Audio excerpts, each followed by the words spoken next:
السلام عليكم ورحمة الله وبركاته. الحمد لله نحمده ونستعينه ونستغفره ونعوذ بالله من شرور أنفسنا ومن سيئات أعمالنا. من يهده الله فلا مضل له ومن يضلل فلا هادي له. أشهد أن لا إله إلا الله وحده لا شريك له وأشهد أن محمدا عبده ورسوله. يا أيها الذين آمنوا اتقوا الله حق تقاته ولا تموتن إلا وأنتم مسلمون. وبعد فإن أصدق الحديث كتاب الله وخير الهدي هدي محمد صلى الله عليه وعلى آله وصحبه وسلم وشر الأمور محدثاتها وكل محدثة بدعة وكل بدعة ضلالة. رب زدني علما رب زدني علما رب زدني علما رب اشرح لي صدري ويسر لي أمري اللهم علمني ما ينفعني وانفعني بما علمتني وزدني علما. அல்ஹம்துலில்லாஹ். கண்ணியத்திற்குரிய அல்லாஹ்வின் அடியார்களே, மதிப்பிற்குரிய சகோதரர்களே சகோதரிகளே, அல் குர்ஆனுடைய விரிவுரையை நாம் படித்து வருகின்றோம். அல்ஹம்துலில்லாஹ். சென்ற 6 அமர்வுகளிலே சூரத்துல் பலதுடைய விரிவுரையை இமாம் தபரி ரஹிமஹுல்லா அவர்கள் கூறக்கூடிய விளக்கத்திலிருந்தும் சற்று தேவையான மேலதிகமான விளக்கங்களோடும் அல்ஹம்துலில்லாஹ் நாம் பார்த்தோம். இன்ஷா அல்லாஹ் எப்போதும் போன்று இன்றைய நம்முடைய அமர்விலே இந்த சூராவை பற்றிய இன்னும் கூடுதலான தகவல்களை கற்றுக்கொள்ள நாம் இருக்கின்றோம். அல்லாஹ் சுப்ஹானஹு வ தஆலா அல் குர்ஆனுடைய ஒவ்வொரு வசனத்தை கொண்டும் படிப்பினையும் பாடமும் பெற்று அதை தனது வாழ்க்கையிலே பின்பற்றக்கூடிய நற்பாக்கியத்தை எனக்கும் உங்களுக்கும் தந்தருள்வானாக. அல் குர்ஆனை ஓதுவதற்கும் அதனுடைய பொருள்களை, கருத்துக்களை, சட்டங்களை கற்பதற்கும் அதை பிற மக்களுக்கு எடுத்துரைப்பதற்கும் பிற மக்களை அல் குர்ஆனின் பக்கம் அழைப்பதற்கும் அல்லாஹு தஆலா எனக்கும் உங்களுக்கும் அருள் புரிவானாக. நமது சந்ததிகளுக்கு அல்லாஹு தஆலா அருள் புரிவானாக. ஹைர். பிஸ்மில்லாஹிர் ரஹ்மானுர் ரஹீம். சூரத்துல் பலத். கவனிங்க, இந்த சூராவினுடைய முதல் வசனம் லா உக்ஸிமு பிஹாதல் பலத். இந்த வசனத்தில் இடம்பெற்றிருக்கக்கூடிய அல் பலத் என்ற சொல்லை கொண்டு இதற்கு சூரா அல் பலத் என்பதாக சொல்லப்படுகிறது. இந்த சூரா எங்கே இறக்கப்பட்ட சூரா? நபி ஸல்லல்லாஹு அலைஹி வஸல்லம் அவர்களுடைய மக்கா வாழ்க்கையிலே இறக்கப்பட்ட சூறாவாகும். உங்களுக்கு தெரியும், மக்கா வாழ்க்கையில் இறக்கப்பட்ட சூறாக்களில் அதிகமாக என்ன செய்திகள் சொல்லப்பட்டிருக்கும்? அல்லாஹுடைய ஏகத்துவம் சொல்லப்பட்டிருக்கும், அதே போன்று மறுமையை பற்றி சொல்லப்பட்டிருக்கும், அதே போன்று நற்குணங்களை பற்றி சொல்லப்பட்டிருக்கும், சொர்க்க நரகத்தை பற்றிய நினைவூட்டல் சில நேரங்களில் பொதுவாக சுருக்கமாகவும் சில நேரங்களில் ரொம்ப உள்ளார சென்று விளக்கமாகவும் சொல்லப்பட்டிருக்கும். அதே போன்று ரசூலுல்லாஹி ஸல்லல்லாஹு அலைஹி வஸல்லம் அவர்களுக்கு ஆறுதல் சொல்லப்பட்டிருக்கும். அல்லாஹுடைய தூதரை நிராகரித்த காஃபிர்களுக்கு எச்சரிக்கை சொல்லப்பட்டிருக்கும். இது மக்காவுடைய சூறாக்கள், அதாவது அஸ்ஸுவருல் மக்கியாவுடைய அந்த சிஃபாத் தன்மைகள். லா இலாஹ இல்லல்லாஹ். இந்த சூரா இறக்கப்பட்ட வரிசை முறைப்படி, அதாவது அத்தர்தீபுன் நுசூலி, குர்ஆனில் சூறாக்கள் இறங்கிய வரிசை முறை என்று ஒன்று இருக்கிறது. அத்தர்தீபு திலாவதி, ஓதப்படக்கூடிய வரிசை முறை என்று ஒன்று தனியாக இருக்கிறது. ரெண்டுமே ஒன்றல்ல, சரியா?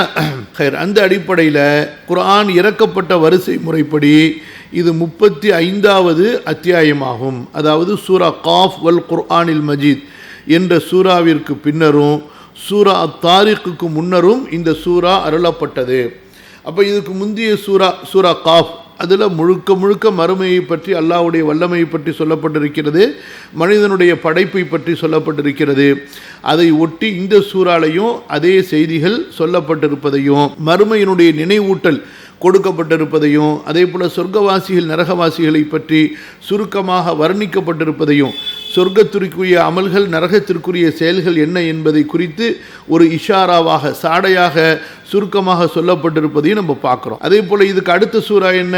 வஸ்ஸமாய் வத்தாரிக். அந்த சூறாவுக்கும் இந்த சூறாவுக்கும் இடையில் இதே போல் தொடர்பு இருப்பதை நம்ம பார்க்குறோம். இதற்கு பேர் தான் அரபியில் அர் ரபுத்து பைன சூரத்தைன். கவனிங்க, ரபுத்து பைன சூரத்தைன், இரண்டு சூறாக்களுக்கும் இடையில் இருக்கக்கூடிய தொடர்பு, ஒற்றுமை என்பதாக சொல்லப்படும். இந்த ஒற்றுமை இறக்கப்பட்ட சூறாக்களுடைய இறக்கப்பட்ட வரிசையின் அடிப்படையிலையும் இருக்கும். அதே போல் தர்த்தீபு திலாவத்தி, அத்தர்த்தீபுல் முஸ்ஹஃபின்னு சொல்லுவாங்க. குர்ஆன் தொகுக்கப்பட்ட அந்த முஸ்ஹஃபுடைய தர்த்தீப் இருக்கு பாருங்க, அந்த தர்த்தீபின் அடிப்படையிலையும் இது ஒற்றுமையாக இருக்கும். முன்னாடி உள்ள சூறாக்களுக்கும் இரண்டாவது உள்ள சூறாக்களுக்கும். இப்போ உதாரணமாக பாருங்க, லா உக்ஸிமு பிஹாதல் பலத், இந்த சூறாவுக்கு முன்னாடி உள்ள சூறா என்ன? வல் ஃபஜ்ர் வலயாலின் அஷ்ர். அந்த சூறாவுக்கு இந்த சூறாவுக்கும் இடையில அதில் சொல்லப்பட்ட பாடங்கள் படிப்பினைகளையும் இதில் நம்ம படிக்கக்கூடிய பாடங்கள் படிப்பினைகள் அவற்றை மனசில் வைத்துக்கொண்டு நீங்கள் வசனங்களை ஒரு தடவை அதனுடைய பொருள்களை படித்து பார்ப்பீர்களே ஆனால் இந்த ரெண்டு சூறாக்களுக்கும் இடையில கருத்தின் அடிப்படையில் எவ்வளவு அதிகமான ஒற்றுமைகள் இருக்கின்றன என்பது உங்களுக்கு புரிய வரும். சரியா? அதுக்கெல்லாம் நீங்கள் நேரம் கொடுக்கணும், சிந்திக்கணும். உங்களுடைய நேரங்களை குர்ஆனை சிந்திப்பதற்காக, குர்ஆனை உணர்வதற்காக நீங்கள் பயன்படுத்துவது தான் உங்களுக்கு மிக மகத்தான ஒரு செலவழிப்பு. நம்ம செலவழிக்க நேரங்களை, காசு பணம் அது அடுத்தது, நம்முடைய நேரங்களை செலவழிப்பதிலேயே பயனுள்ள செலவழிப்பு என்ன? இபாதத்துக்காக வேண்டியும் கற்றுக்கொள்ளுதல் தஅல்லுமுக்காக வேண்டியும் செலவழிக்கக்கூடிய செலவழிப்பு தான் நேரங்களில் மிக சிறந்த நேரங்கள். மக்களுக்கு புரிய மாட்டேங்குது, அல்லாஹ் பாதுகாக்கணும். இந்த ரெண்டுக்குமே நம்ம வாழ்க்கையில் மிக குறைவான நேரத்தை கொடுக்குறோம். நம்முடைய ஓய்வுக்கு, நம்முடைய வெளிப்படையான உடல் ஆரோக்கியத்திற்கு, இதெல்லாம் ஒரு அடிப்படையான ஒரு தேவைன்னு வச்சுக்கோங்களேன். அது போக நம்முடைய சிற்றின்பங்களுக்கு, நம்முடைய அனாவசியமான காரியங்களுக்கு நம்ம நேரங்களை செலவழிப்பது தான் அதிகமாக இருக்குது. அல்லாஹ் பாதுகாக்கணும். எப்படி நம்முடைய வாழ்க்கை மாற வேண்டும் என்றால், அல்லாஹ்வுக்காக செலவழித்த நேரம், நம்முடைய மறுமைக்காக செலவழித்த நேரம், நம்முடைய சுய தேவைகளுக்காக நாம் செலவழித்த நேரங்களை விட அதிகமாக ஆக வேண்டும். அப்போது தான் உண்மையிலேயே நம்ம மறுமைக்காக வாழ்கிறோம், மறுமையை புரிந்து கொண்டு வாழ்கிறோம் என்பதற்கு சரியான பொருள். நபி ஸல்லல்லாஹு அலைஹி வஸல்லம் லைஃப் எடுத்துக்கொள்ளுங்க, சஹாபாக்களுடைய லைஃப் எடுத்துக்கொள்ளுங்க. அவங்களுடைய லைஃபுடைய அன்றாட அந்த அமல்களை எடுத்து பார்த்தா அவர்கள் எப்போ தூங்குவாங்க, எப்போ எந்திரிப்பாங்க, எப்போ சாப்பிடுவாங்க, எவ்வளோ சாப்பிடுவாங்க, சாப்பிட்றதுக்கு எவ்வளோ நேரம் கொடுப்பாங்க, அதே போல் கல்யாணம் காட்சி உறவுகள், அதே போல் தன்னுடைய ஓய்வு, இதுக்கெல்லாம் எவ்வளவு நேரம் கொடுப்பாங்க, இபாதத்துக்கு எவ்வளவு நேரம் கொடுப்பாங்க என்று நீங்கள் ஹதீஸுகளுடைய வெளிச்சத்தில் ஒப்பிட்டு பார்ப்பீர்களே ஆனால் நபி ஸல்லல்லாஹு அலைஹி வஸல்லம் அவர்களும் சஹாபாக்களும் அல்லாஹ்வுக்காக தன்னுடைய ஆখিরাத்துடைய வாழ்க்கைக்காக செலவழித்த நேரம் அதிகம். எதைவிட இந்த துன்யாவுக்காக, தன்னுடைய சுய தேவைகளுக்காக, சுய இன்பங்களுக்காக, சுய விருப்பங்களுக்காக, இந்த உலக வாழ்க்கையின் தேவைகளுக்காக அவர்கள் செலவழித்ததை விட. நமக்கு எப்படின்னு சொன்னால், ஆখিরাத்துக்காக நம்ம 1% 1% செலவு செய்கிறோம்னு சொன்னால் 99% நம்ம துன்யாவுக்காக, நம்முடைய தேவைகளுக்காக, இன்பங்களுக்காக செலவு செய்கிறோம். வெறும் 1% தான், அதுவும் கூட முழுமையாக இல்லை, நம்ம ஆখিরাத்துக்காக, நம்முடைய மறுமை சொர்க்கத்திற்காக நம்ம செலவழிப்பது. சுய பரிசோதனை இல்லாமல், அதே போல் நம்முடைய வாழ்க்கையினுடைய யதார்த்த நிலையை நம்ம உணராமல் நம்ம படித்தோம்னா அது வேஸ்ட்டு. இப்போ பாடத்துக்குள்ளார போயிடுவோம். அல் குர்ஆனுடைய ஓதுதல் வரிசைப்படி இது 90வது அத்தியாயமாக இருக்கிறது. இது இறக்கப்பட்ட வரிசையின் அடிப்படையில் சூரா காஃபுக்கு பின்னரும் சூரா தாரிக்கு முன்னர் இது அருளப்பட்டது 35வது அத்தியாயமாக. இந்த சூரா இதற்கு முந்தி உள்ள சூறாக்களை போல அஸ்ஸுவருல் முஃபஸ்ஸல், அதாவது பிரிக்கப்பட்ட, அதாவது பிஸ்மில்லாவை கொண்டு அதிகம் பிரிக்கப்பட்ட சூறாக்கள். சரியா? சிறிய சூறா, குர்ஆனை சிறிய பெரிய சூறா கொடுத்து சுருக்கமான சூறா, விரிவான சூறா, அந்த மாதிரி நம்ம சொல்லணும். சரிங்களா? குர்ஆனில் எல்லாமே பெருசு தான், ஒரு வசனமும் பெருசு தான். சூரா அல் முஃபஸ்ஸலில் உள்ளடங்கியதாக இருக்கும். இது பற்றி முஸ்னத் அஹ்மதில் ஒரு ஹதீஸ் வருது. ரசூலுல்லாஹி ஸல்லல்லாஹு அலைஹி வஸல்லம் சொன்னார்கள், தௌராத்தின் இடத்தில் எனக்கு 7 நீண்ட அத்தியாயங்கள் கொடுக்கப்பட்டன. அதாவது தௌராத்தில் இருக்கக்கூடிய எல்லா செய்திகளையும் உள்ளடக்கியதாகவும் தௌராத்திற்கு சமமான நன்மைகளை உடையதாக எனக்கு 7 நீண்ட சூறாக்கள் கொடுக்கப்பட்டன. அந்த 7 சூறாக்கள் என்ன? சூரா பக்ரா, ஆலு இம்ரான், நிசா, மாயிதா, அன்ஆம், ஆராஃப், அன்ஃபால், பராஆ, ரெண்டு சேர்ந்தது. பொதுவாக பராத் என்பது அன்ஃபாலுடைய ஒரு தொடராகத்தான் மார்க்க அறிஞர்கள், முஃபஸ்ஸிர்கள் எல்லாரும் சொல்லுவாங்க. ஆக இந்த 7 சூறாக்கள் தௌராத்துக்கு சமமான சூறாக்கள். அதே போல் உஅதீது மக்கான ஸபூரி அல் மிஈன, அதாவது 100க்கும் அதிகமான வசனங்களை உடைய சூறாக்கள் எனக்கு கொடுக்கப்பட்டன தௌராத்துடைய இடத்தில், அதாவது தௌராத்துக்கு சமமானவை அவை. உஅதீது மக்கானல் இன்ஜீல் அல் மசானிய, இன்ஜீலுடைய இடத்திலே எனக்கு மசானி கொடுக்கப்பட்டது, அதாவது 100க்கு கீழே உள்ள வசனங்களை உடையது. வஃபுஸ்ஸிலத் பில் முஃபஸ்ஸலி, வஃபுஸ்ஸிலத் பில் முஃபஸ்ஸலி 100ஐ விட குறைவான வசனங்களை உடையது. அதிகமாக பிஸ்மில்லாவை கொண்டு பிரிக்கப்பட்டிருக்கும். சரிங்களா? முஃபஸ்ஸலை கொண்டு நான் வஃபுத்திலத் பில் வஃபுத்தில்து பில் முஃபஸ்ஸலி, முஃபஸ்ஸல் சூறாக்களை கொண்டு நான் சிறப்பிக்கப்பட்டிருக்கிறேன். இந்த முஃபஸ்ஸல் சூறாக்கள் என்பது எங்கிருந்து ஆரம்பிக்கும்? சூரத்துல் ஹுஜராத்திலிருந்து குல் அஊது பிரப்பின் நாஸ் வரைக்கும் எல்லாமே சின்ன சூறாங்க. புரியுதா?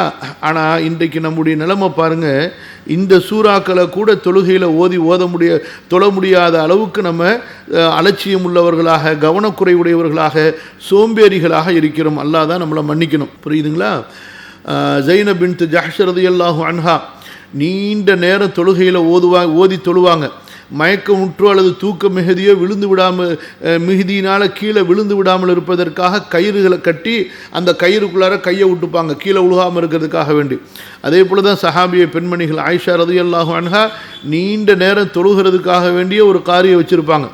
திரைக்கு பின்னாடி அவரை நிற்க வச்சு அவரை ஓத வச்சு அவருக்கு பின்னாடி ஆயிஷா ரலியல்லாஹு அன்ஹா தொழுவாங்க. ஸோ இந்த மாதிரி தான் இஸ்லாமிய வரலாறில் முஸ்லீம்கள் இபாதத்தில் இருந்தார்கள். இன்றைய காலகட்டத்தில் இபாதத்துடைய இடத்துல பொழுதுபோக்கு, அதே போல் வீணான வெட்டியான வேலைகள், அதே போல் சொல்கிறதற்கே தகுதி இல்லாத செயல்கள் எல்லாம் நம்முடைய வாழ்க்கையினுடைய நேரங்களை நிரப்பிக்கொண்டன. அல்லாஹ் பாதுகாத்த யாராவது ஒரு நல்ல 2 பேரும் 3 பேர் எங்கேயாவது உலகத்தில் இருக்கலாம். புரியுதா? யா அர்ஹமர் ராஹிமீன். வாழ்க்கையை நம்ம இன்னும் சரியாக புரியவே இல்லை, ஏதோ ஒரு ஓடிக்கிட்டு இருக்க லைஃப். ஏற்கனவே உங்களுக்கு குரூப்பில் அனுப்பியிருக்கோமா நம்ம சொல்கிறக்கூடிய எல்லா விஷயங்களையும்?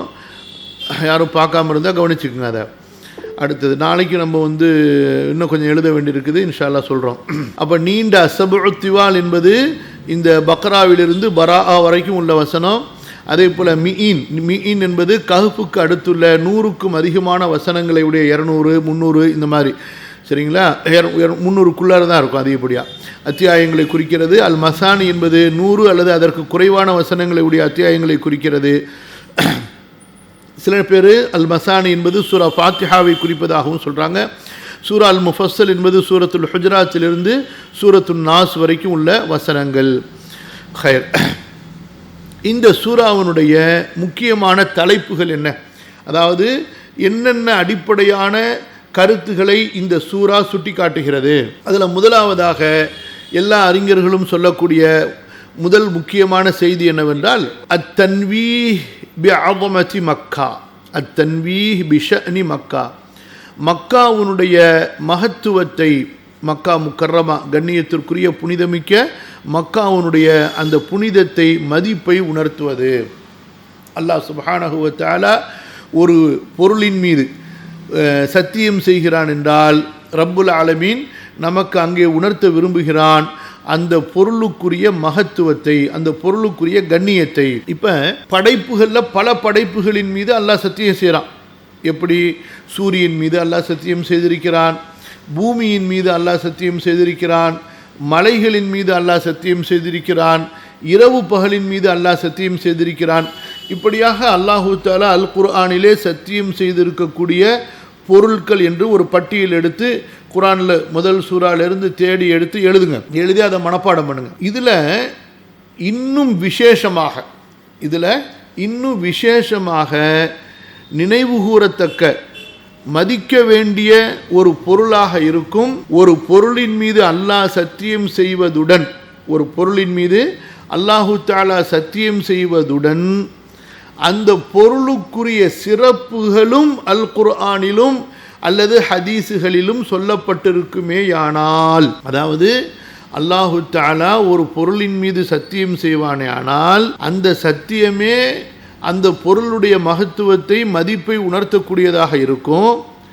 அது போக அதிகப்படியாக அந்த பொருளுடைய சிறப்புகளும் அல் குர்ஆனிலே சொல்லப்பட்டிருக்குமேயானால், ஹதீஸுகளிலே சொல்லப்பட்டிருக்குமேயானால் அப்பொழுது அந்த பொருளுடைய கூடுதல் மதிப்பு மரியாதை கண்ணியம் அங்கே உணர்த்தப்படும். அதுதான் அங்கே நோக்கமாக இருக்கும்.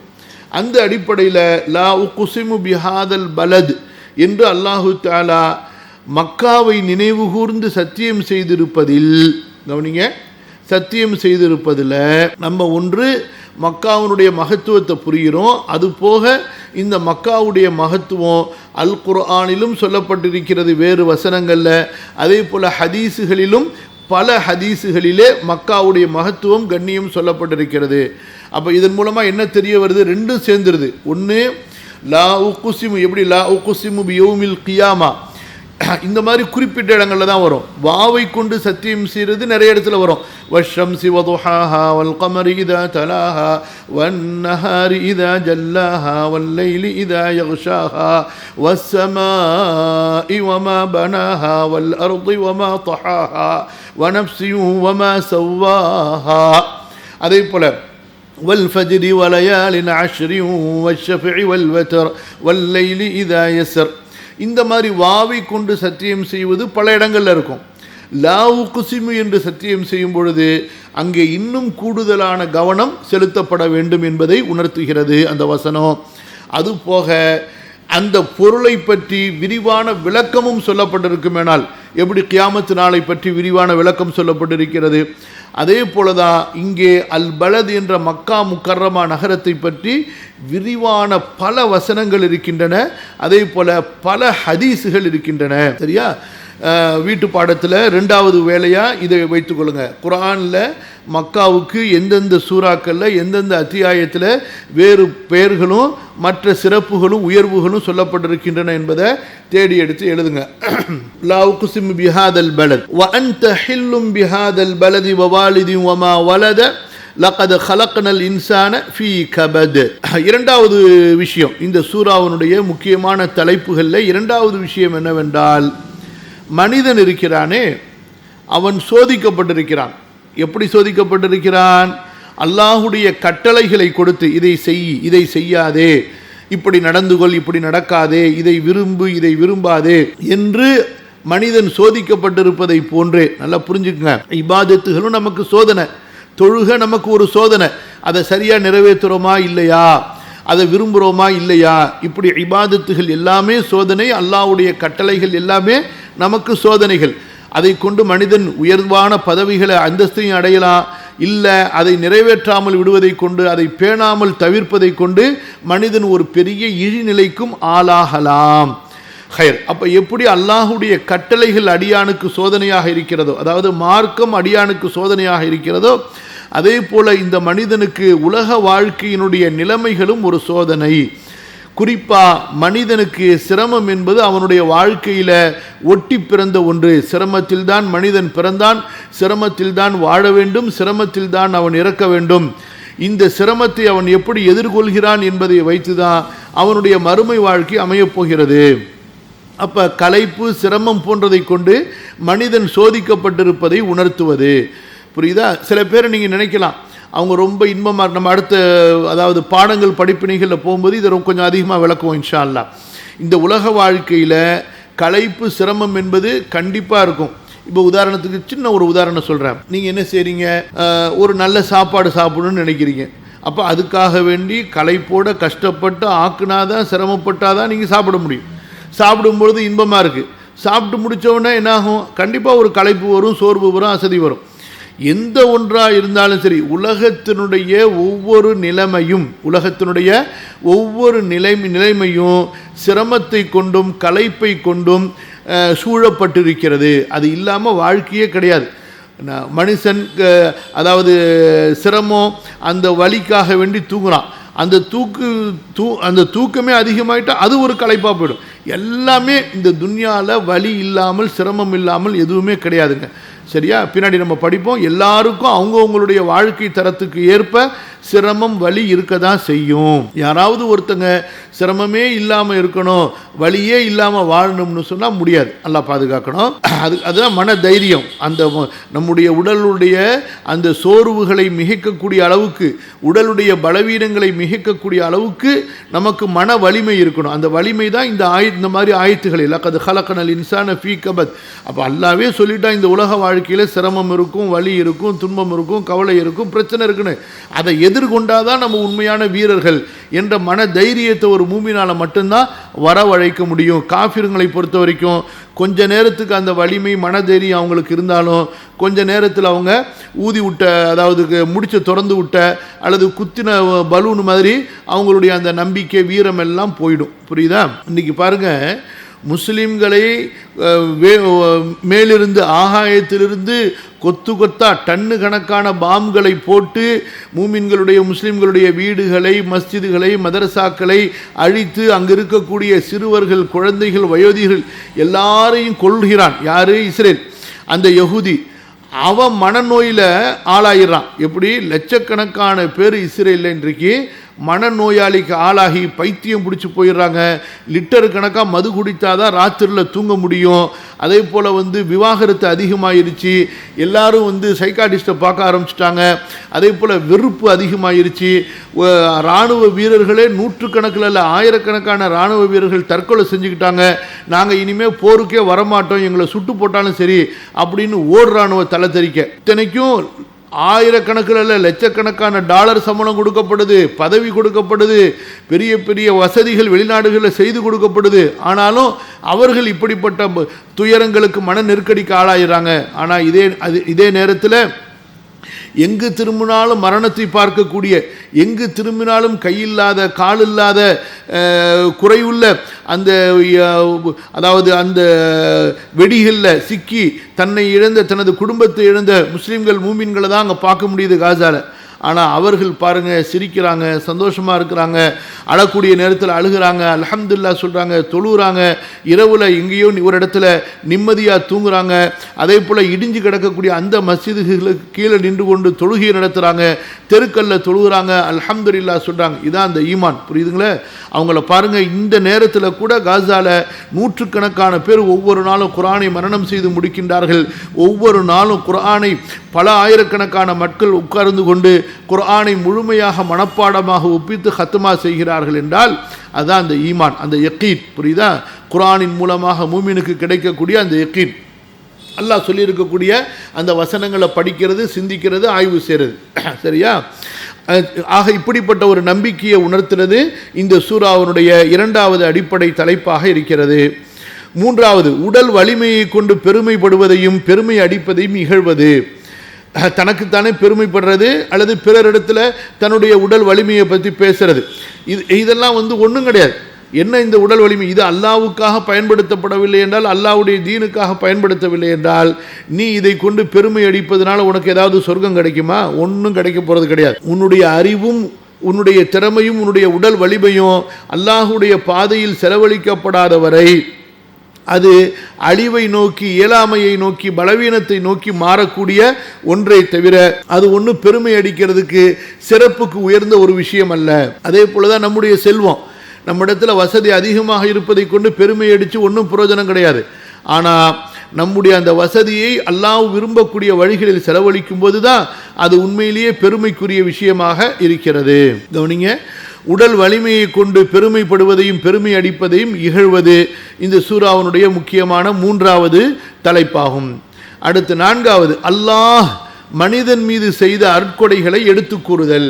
இது அல்லாஹ் சுப்ஹானஹு வ தஆலா ஒவ்வொரு சூறாலையும் அந்த சூறாவினுடைய நீளம், அந்த சூறாவினுடைய சுருக்கத்திற்கு ஏற்ப, அந்த சூறாவில் சொல்லப்படக்கூடிய கருத்துக்கு ஏற்ப இது அல்லாஹு தஆலா மனிதனுக்கு நினைவூட்டி கொண்டே இருப்பான். ஏனென்று சொன்னால், இப்போ மனிதனை அல்லாஹு தஆலா திருத்த விரும்புகிறான். மனிதனை அல்லாஹ் சுப்ஹானஹு வ தஆலா தன் பக்கம் கவர விரும்புகிறான். அவனுக்கு தேவை கிடையாது, அவன் கனி, அவன் தேவையற்றவன், நிறைவானவன். நம்மீது அருள் புரிந்து நம்மீது கருணை காட்டி ரப்புல் ஆலமீன் நம்மை அவன் பக்கம் கவருவதற்கும் திருப்புவதற்கும் நாம் அவன் பக்கம் ஈடுபாடு கொள்வதற்கும் அல்லாஹு தஆலா விரும்புகிறான். அப்படி விரும்புறதுனால இந்த மனிதனுக்கு அல்லாஹு தஆலா உணர்த்துறான், புத்தி சொல்கிறான். என்ன புத்தி சொல்கிறான்? அட மனுஷனே, உன்னை நான் படைத்திருப்பதே, உன்னை நான் படைத்திருப்பதே என்னுடைய ஒரு பெரிய அருள்டா. அதிலும் உன்னை மனிதனாக படைத்திருக்கிறேன் பாரு, அது உனக்கு செய்த மாபெரும் அருள். உன்னுடைய உயிருக்கு மனித உடலை கொடுத்து மனித உயிராக உன்னை ஆக்கினேனே, அது ஒரு பெரிய நேமத். அப்புறம் உன்னுடைய உடல் உறுப்புகளை உனக்கு நான் கொடுத்திருக்கிறேனே, ஒவ்வொரு உறுப்பையும் அதற்குரிய தன்மையில் படைத்து அதற்குரிய வேலைகளை கொடுத்து மற்ற படைப்புகளுடைய உறுப்புகளை விட அழகான முறையில் ஒன்று அமைத்திருக்கிறேனே, அது ஒரு பெரிய அற்கொடை. இவ்வளவு அருட்கொடை செய்த அந்த உபகாரி, அந்த ரஹ்மான் முன்இம், அந்த முஹ்சின், அல்லாஹுவோட நீ நெருங்கிறதுக்கு, அவன் பக்கம் திரும்பி வர்றதுக்கு, அவனை வணங்குறதுக்கு உனக்கு எதிராக தடையா இருக்கு. எப்படி? யா அய்யுஹல் இன்சானு மா கர்ரக பிரப்பிக்கல் கரீமில் லதீ خلقك فسواك فعدلك في أي صورة ما شاء ركبك. இந்த மாதிரி தான் அல்லாஹ் சுப்ஹானஹு வ தஆலா அடியார்களிடத்தில் பேசுகிறான். நன்மைகளை அவன் செய்த அருட்கொடைகளை எடுத்து கூறி இந்த அடியார்களை தன் பக்கம் அல்லாஹ் அழைக்கிறான். அப்போ இந்த சூராவினுடைய முக்கியமான தலைப்புகளில் ஒன்று என்ன? அல்லாஹ் மனிதன் மீது செய்த அருட்கொடைகளை எடுத்து கூறுதல். புரியுதா? புரியணும். நம்ம அல்லாஹ்வுடைய அருட்கொடைகளை நம்ம நினைத்து பார்க்கணும். எவ்வளவோ அருட்கொடை அல்லாஹு தஆலா அல்லாஹு தஆலா இப்போ உதாரணத்துக்கு ஒவ்வொருத்தரும் நம்ம நினச்சி பார்ப்போமே, என்னை அல்லாஹு தஆலா மனுஷனாக படைச்சிருக்கிறான், எனக்கு இப்படிப்பட்ட ஒரு உருவத்தை அல்லாஹ் கொடுத்துருக்குறான். சுப்ஹானல்லாஹ். மனிதர்கள் எல்லாம் ஒரு சின்ன ஒரு உதாரணம் வைங்க. கரடி மாதிரி அல்லாஹ் படைச்சிருந்தான்னு வச்சுக்கோங்க. வீட்டில் அல்லாஹ் பாதுகாக்கணும். கரடி மாதிரி படைச்சிருந்தா என்னங்க ஆகிருப்போம் நம்ம? அல்லது குரங்கு மாதிரி நீட்டாக ஒரு வாழை கொடுத்துருந்தா நமக்கு என்ன ஆகிருப்போம் நம்ம? யோசிச்சு பாருங்கள். இப்படி பல படைப்புகளை யோசிச்சு பாருங்களேன். யா அல்லாஹ், ஒவ்வொரு படைப்பும் அந்த படைப்பு அதுக்கென்ற ஒரு கவர்ச்சியை, ஒரு அழகை அல்லாஹ் வச்சிருக்கிறது என்பது தனி. ஆனால் மனிதர்களை அந்த படைப்புகளிலேயே அழகான படைப்பாக லகத் ஹலக்கனல் இன்சான ஃபி அஹ்சனி தக்வீம், அல்லாஹு தஆலா மனிதனுக்கு கொடுத்துருக்கக்கூடிய அழகு இருக்கிறது வேறு எந்த படைப்புக்கும் அல்லாஹ் கொடுக்கல.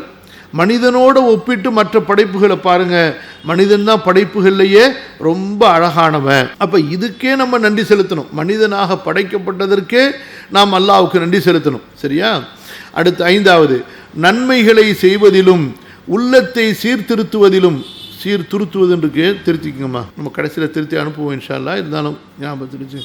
அதாவது அப்புறம் யாராவது துருத்துவதுன்னு போட்டிருக்க, இதுக்கு ஏதாவது விளக்கம் இருக்குமோ உஸ்தாத் அப்படின்னு சொல்லிட்டு மண்டை பிச்சுக்காதீங்க. நன்மைகளை செய்வதிலும் உள்ளத்தை சீர்திருத்துவதிலும் நிலையாக தொடர்ந்து கொண்டே இருக்க வேண்டும். அதை பற்றி அல்லாஹ் சுப்ஹானஹு வ தஆலா இந்த சூறால நமக்கு ரொம்ப அழுத்தமாக சொன்னான். கடைசி வசனம் எப்படி? அதாவது ஒமா அதராக மல் அக்பா ஃபக்கு ரகபத்தின் அவ் யுத்ஆமுன் ஃபீ யௌமின் தி மஸ்கபத்தின் யதீமன் தா மக்ரபத்தின் அவ் மிஸ்கீனன் தா மத்ரபத்தின் ثم كان من الذين آمنوا وتواصوا بالصبر وتواصوا بالمرحمة أولئك أصحاب الميمنة. அந்த சபர் இருக்கு பாருங்க. சபர்னா என்ன? சபாத், உறுதியாக இருக்கிறது, தொடர்ந்து நன்மை. அந்த அதாவது நேரான ஒரு பாதையில், நேரான ஒரு கொள்கையில் உறுதியாக நிலையாக ஸ்திரமாக இருப்பது. அதை பற்றி அல்லாஹ் சுப்ஹானஹு வ தஆலா இந்த சூறால தனியாக நமக்கு உணர்த்துகின்றான். நன்மைகளை செய்வதிலும் உள்ளத்தை சீர்திருத்தம் செய்வதிலும் நிலையாக தொடர்ந்து கொண்டே இருக்கணும். ஒரு நாளைக்கு ரொம்ப தக்குவாவாக இருக்கிறது, அப்புறம் இன்னொரு நாளைக்கு லக்குவா அடித்து போய் தலைகீழ போயிடுறது, அப்படிலாம் இருக்கக்கூடாது. சில பேர் இருப்பாங்க, வாரத்தில் ஒரு நாள் வெள்ளிக்கிழமை பார்த்தீங்கன்னா குளிச்சுட்டு அத்தனை போட்டுட்டு பள்ளியாசில் உட்காந்துருவான். வெள்ளிக்கிழமை முடிஞ்சிச்சோ இல்லையோ வாழை திறந்து விட்டுருவான். ஷைத்தான் மேலே தோல் மேலே கை போட்டுப்பான். அல்லாஹ் பாதுகாக்கணும். அந்த மாதிரி இருக்கக்கூடாது. நன்மைகளில் தொடர்ந்து கொண்டே இருக்கணும். நன்மைக்கு பிறகு தீமையை கலந்து விடக்கூடாது. தீமைக்கு பிறகு நன்மை செய்து அந்த தீமையை அழிக்க முயற்சிக்கணுமே தவிர நன்மைக்கு பிறகு தீமையின் பக்கம் திரும்பக்கூடியவர்களாக இருக்கக்கூடாது. அடுத்தடுத்து உயர்வான நன்மைகளை நோக்கி நாம் உயர்ந்து கொண்டே செல்ல வேண்டும். அதை பற்றி அல்லாஹ் சுப்ஹானஹு வ தஆலா இந்த சூறால நமக்கு ரொம்ப அழுத்தமாக உணர்த்துகின்றான். நன்மைகளை செய்வதிலும் உள்ளத்தை சீர்திருத்துவதிலும் நிலையாக தொடர்ந்து கொண்டே இருக்க வேண்டும். அடுத்த 6வது தலைப்பா மூமின்களுடைய அழகிய முடிவு. அது என்ன? உலாயிக அஸ்ஹாபுல் மைமனா, வலதுபுறத்தை உடையவர்கள், அதாவது சொர்க்கவாசிகள். இது இந்த பாக்கியம், இந்த அழகான இந்த அதாவது அதுக்கு என்ன சொல்றது, சர்டிஃபிகேட், இந்த சான்று, இது யாருக்கு கிடைக்கும்? மூமின்களுக்கு தாங்க கிடைக்கும். சுப்ஹானல்லாஹ். உலகத்தில் இத்தகைய நல்ல காரியங்களை செய்து அல்லாஹுடைய ஈமானோடு வாழக்கூடியவர்கள் உலாயிக அஸ்ஹாபுல் மைமனா, மூமின்களுடைய அழகிய முடிவை அல்லாஹு தஆலா இந்த சுருக்கமான வசனத்தில் இவ்வளவு அழகாக சொல்லி முடிக்கின்றான்.